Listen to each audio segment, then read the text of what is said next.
Toda vez que falamos sobre constelação familiar, nós automaticamente lembramos das ordens do amor trazidas por Bert Hellinger. E aí você pode estar se perguntando, por que esse nome Ordens do Amor, né?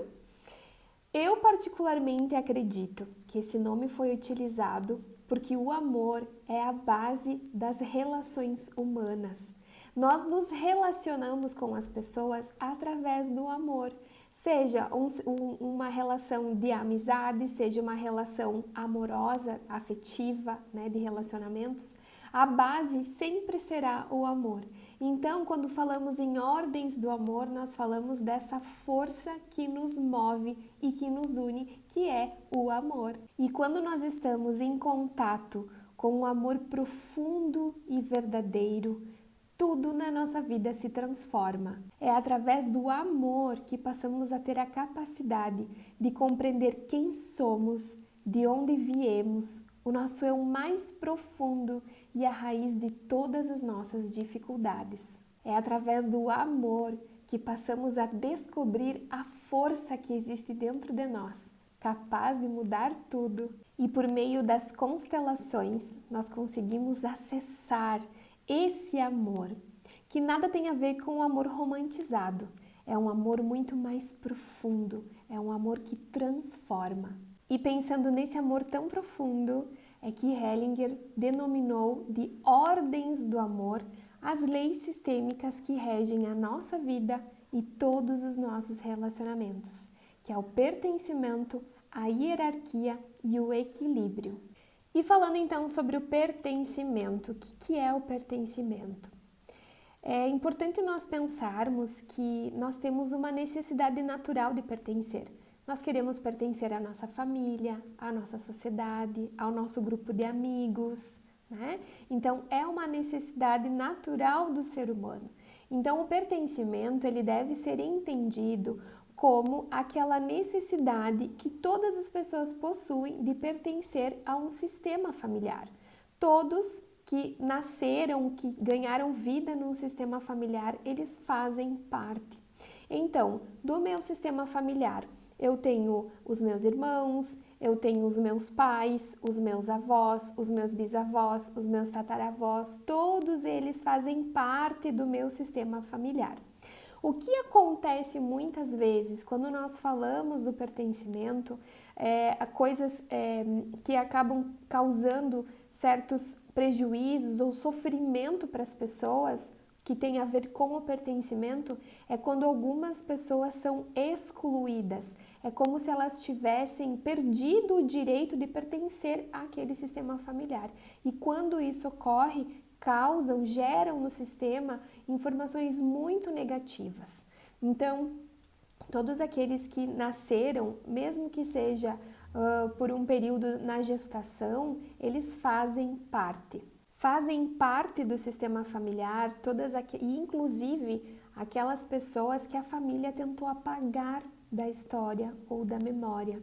Por exemplo, um avô que tenha cometido um suicídio, um tio que tenha abusado do seu sobrinho, uma pessoa da família que tenha cometido uma certa injustiça, que tenha cometido algo que é julgado ruim, né, feio. Então, nós entramos muito nos julgamentos, né?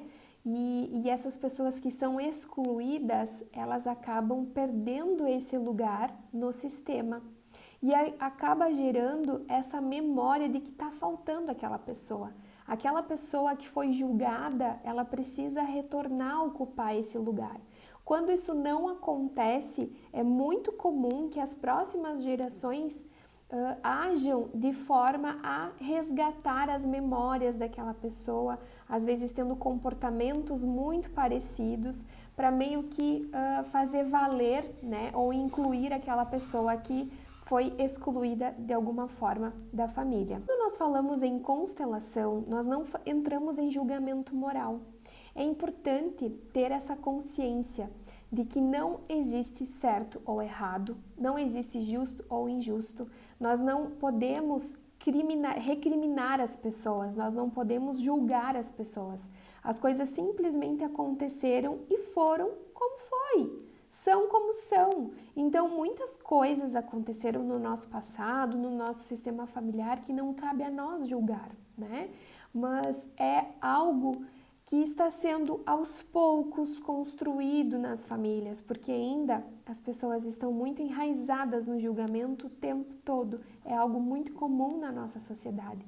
Então é importante que aos poucos nós passamos a soltar o julgamento e simplesmente aceitar as coisas como elas são. É importante falarmos também nos segredos de família.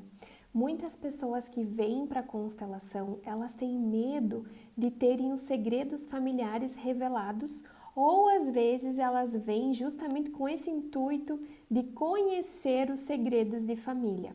Muito bem, na nossa família existem muitos e muitos segredos. Nem sempre eles serão revelados numa constelação, mas quando são revelados, nós também temos que ter muito cuidado com o que faremos com tais informações, porque a gente pode entrar no processo de julgamento, né? Então, nós precisamos utilizar esse conhecimento a nosso favor, para o nosso crescimento, para a nossa evolução. Por exemplo, se existe na família, por exemplo, um pai que teve um filho fora do casamento, né? Isso acontecia muito antigamente. Então, um pai que teve um filho fora do casamento e esse filho não foi apresentado para sua família, né? E ele acha que se ele contar isso para a família vai estar causando prejuízo para os filhos que já existiam nesse casamento, né? E na verdade o que está se fazendo é algo contrário, porque um irmão, ele sente a existência do outro e o outro está sendo excluído, ele está tendo negado o seu direito de pertencer e de conviver com os seus familiares. Então, é muito comum dinâmicas que demonstram justamente essa ligação das próximas gerações, seja irmãos ou sobrinhos, que sentem essa falta da inclusão daquele tio que foi deixado de lado. Isso acontece também muito com os abortos. É um tema bem delicado quando nós trabalhamos com abortos, porque o que acontece normalmente? Quando a mulher ela sofre um aborto, e aqui a gente não está falando em tipos de aborto, é independente do tipo, se foi um aborto consentido, se foi um aborto espontâneo, não importa. Aquela vida, ela existiu por algum momento, né? Porém, quando a mulher perde um bebê, ela entra num processo de luto muito difícil, né? Porque a gente não está acostumado com a morte, então é realmente um processo muito dolorido. E aí o que normalmente nós fazemos? Nós acabamos esquecendo dessa dor, a gente faz de tudo para esquecer essa dor, e esquecer a dor é esquecer desse bebê. Então muitas vezes a gente não tem tempo de dar um nome para esse bebê, de fazer, né, um lugarzinho, um túmulozinho para que ele seja lembrado. A gente sequer sabe o sexo do bebê para poder dar um nome. Então, é um processo muito doloroso para uma mãe que perde um bebê. É claro que o pai, ele também sente.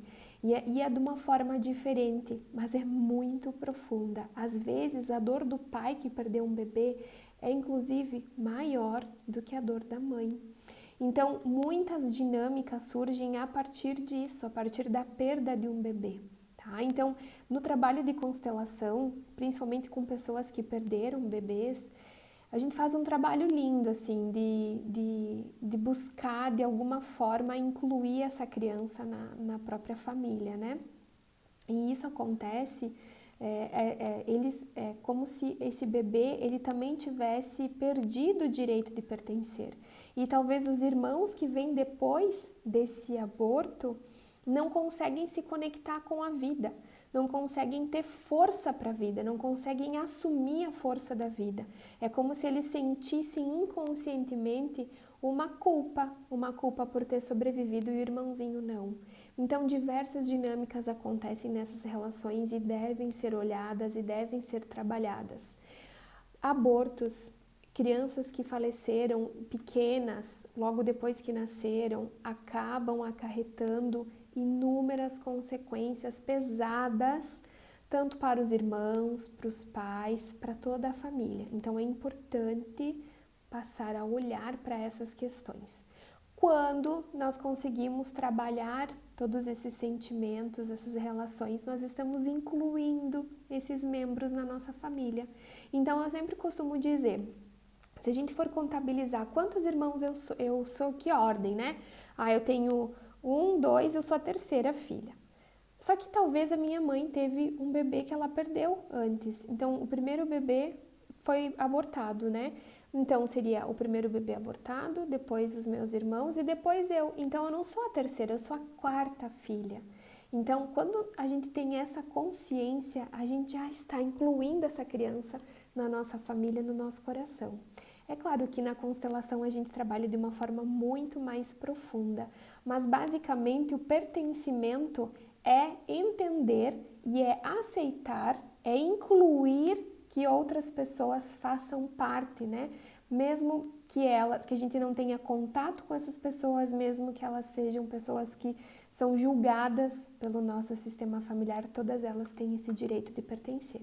Quando a gente faz isso, o alívio chega para nós e para todo o nosso sistema familiar. Quando nós falamos em hierarquia, nós estamos falando na ordem de chegada. Então, quando falamos em hierarquia e olhamos para a nossa vida, nós percebemos que os nossos pais, eles são hierarquicamente superiores a nós. Os nossos filhos são inferiores, porque eles chegaram depois e os meus pais chegaram antes. Então, a hierarquia respeita essa ordem de chegada, né? Essa ordem de nascimento em relação à nossa família. Eu costumo dizer que essa hierarquia, esse respeito à hierarquia não é simplesmente aquele fato de a gente levantar de um banco para um idoso sentar. Não é só nesse sentido. O respeito à hierarquia também quer dizer que nós não podemos interferir na vida das pessoas. Nós não podemos interferir na vida daquelas pessoas que vieram antes. Então, vamos usar aqui um exemplo numa relação familiar, tá? Em relação aos pais. Se eu analiso a relação, a vida dos meus pais e eu quero dar opinião, quero dizer para eles como que eles devem fazer, e os jovens costumam muito fazer isso, né? Porque a gente acredita que estudou, que sabe mais, que pode chegar lá e falar para os pais o que eles têm que fazer. Quando se faz isso, o filho, ele acaba se colocando maior, hierarquicamente maior do que os próprios pais. É como se ele menosprezasse o conhecimento e a experiência desses pais.